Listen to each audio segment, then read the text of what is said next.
मेरे प्यारे दोस्तों, आज मैं आपको 14वीं पुतली सुनैना और 15वीं पुतली सुंदरवती की कहानी सुनाने जा रही हूँ। तो आज की कहानी शुरू करते हैं। 14वीं पुतली सुनैना ने जो कथा कही वह इस प्रकार है।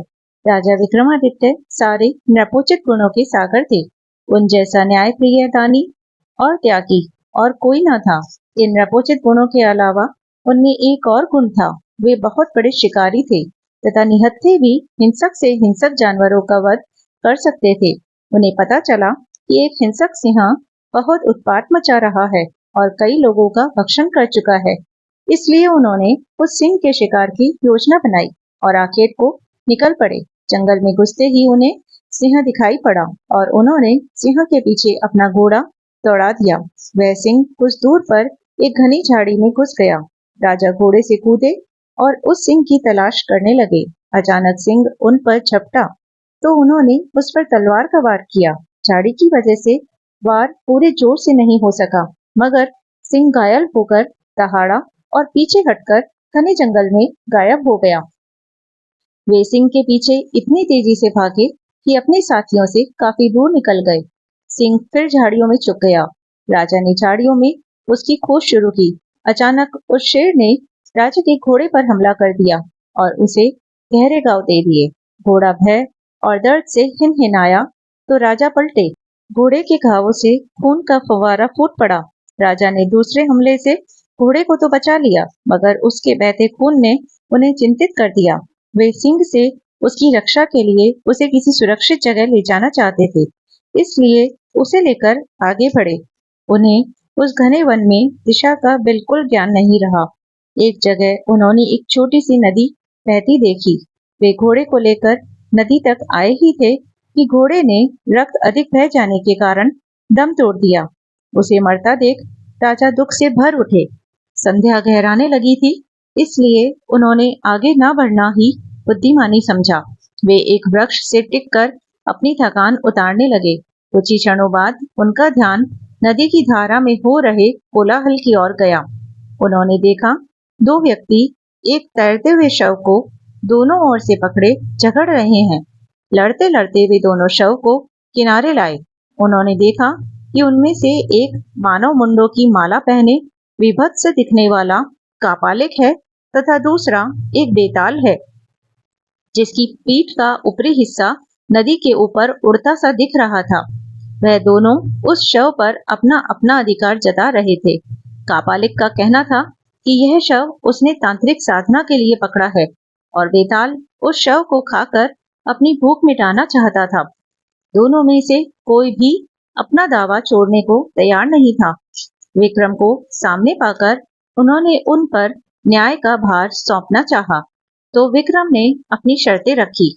पहली यह कि उनका फैसला दोनों को मान्य होगा और दूसरी कि उन्हें वे न्याय के लिए शुल्क अदा करेंगे। कापालिक ने उन्हें शुल्क के रूप में एक बटुआ दिया जो चमत्कारिक था तथा मांगने पर कुछ भी दे सकता था। बेताल ने उन्हें मोहिनी चंदन काष्ठ का टुकड़ा दिया जिसे घिस कर लगाकर अदृश्य हुआ जा सकता था। उन्होंने बेताल को भूख मिटाने के लिए अपना मृत घोड़ा दे दिया तथा कापालिक को तंत्र साधना के लिए शव। इस न्याय से दोनों बहुत खुश हुए तथा संतुष्ट होकर चले गए। रात घेर आई थी और राजा को जोरों की भूख लगी थी, इसलिए उन्होंने बटुए से भोजन मांगा। तरह तरह के व्यंजन उपस्थित हुए और राजा ने अपनी भूख मिटाई। फिर उन्होंने मोहिनी काष्ठ के टुकड़े से को घिसकर उसका चंदन लगा लिया और अदृश्य हो गए। अब उन्हें किसी भी हिंसक वन्य जंतु से खतरा नहीं रहा। अगली सुबह उन्होंने काली द्वारा प्रदत्त दोनों बेतालों का स्मरण किया तथा अपने राज्य की सीमा पर पहुंच गए। उन्हें महल के रास्ते में एक भिखारी मिला जो भूखा था। राजा ने तुरंत कापालिक वाला बटुआ उसे दे दिया ताकि जिंदगी भर उसे भोजन की कमी न हो। 15वीं पुतली की कथा इस प्रकार है।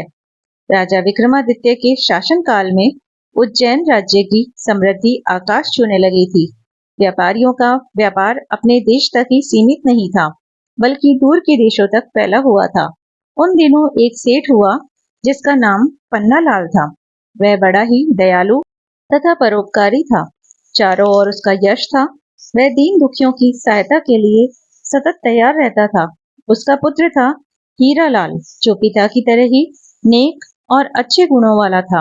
वह जब विवाह योग्य हुआ तो पन्नालाल अच्छे रिश्तों की तलाश करने लगा। एक दिन एक ब्राह्मण ने उसे बताया कि समुद्र पार एक नामी व्यापारी है, जिसकी कन्या बहुत ही सुशील तथा गुणवती है।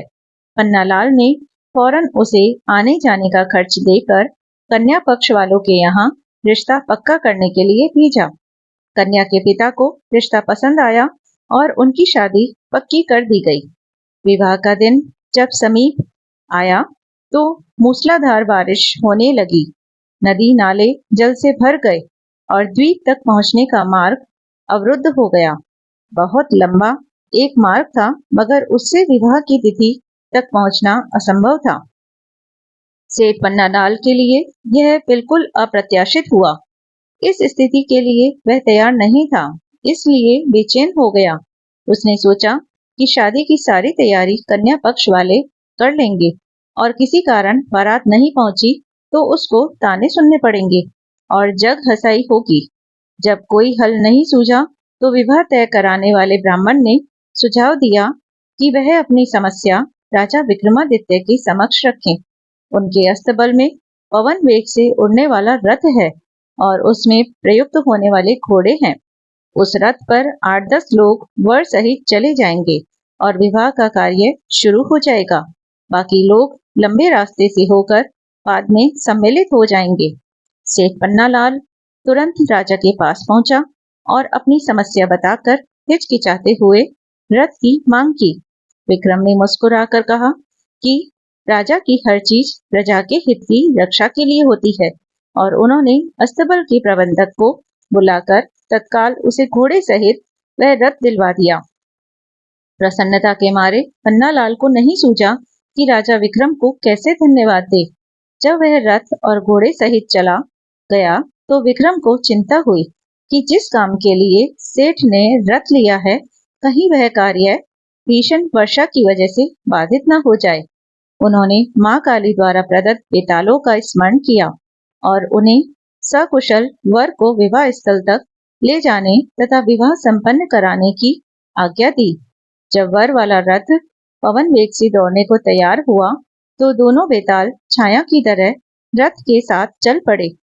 यात्रा के मध्य में सेठ ने देखा कि रास्ता कहीं भी नहीं दिख रहा है, चारों ओर पानी ही पानी है, तो उसकी चिंता बहुत बढ़ गई। उसे सूझ नहीं रहा था कि क्या किया जाए। तभी अविश्वसनीय घटना घटी। घोड़ों सहित रथ जमीन के ऊपर उड़ने लगा। रथ जल के ऊपर ऊपर ही उड़ता हुआ निश्चित दिशा में बढ़ रहा था। दरअसल बेतालों ने उसे थाम रखा था और विवाह स्थल की ओर उड़े जा रहे थे। निश्चित मुहूर्त में सेठ के पुत्र का विवाह संपन्न हो गया। कन्या को साथ लेकर जब सेठ पन्नालाल उज्जैन लौटा तो घर के बदले सीधा राज दरबार गया। राजा विक्रमादित्य ने वर वधू को आशीर्वाद दिया। सेठ पन्नालाल घोड़े और रथ की प्रशंसा में ही खोया रहा। राजा विक्रमादित्य उसका आशय समझ गए और उन्होंने अश्व तथा रथ उसे उपहार स्वरूप भेंट कर दिए। मेरे प्यारे दोस्तों, अगर आपको यह कहानी अच्छी लगी हो तो आप इसे ज्यादा से ज्यादा लाइक और शेयर कीजिए। और अगर आप ऐसी ही और कहानी सुनना चाहते हैं तो मेरे चैनल को सब्सक्राइब कर लीजिए। और अगर आप मुझे फेसबुक से देख रहे हैं तो मेरे पेज ज्ञान संग्रह को भी फॉलो कर लीजिए। धन्यवाद।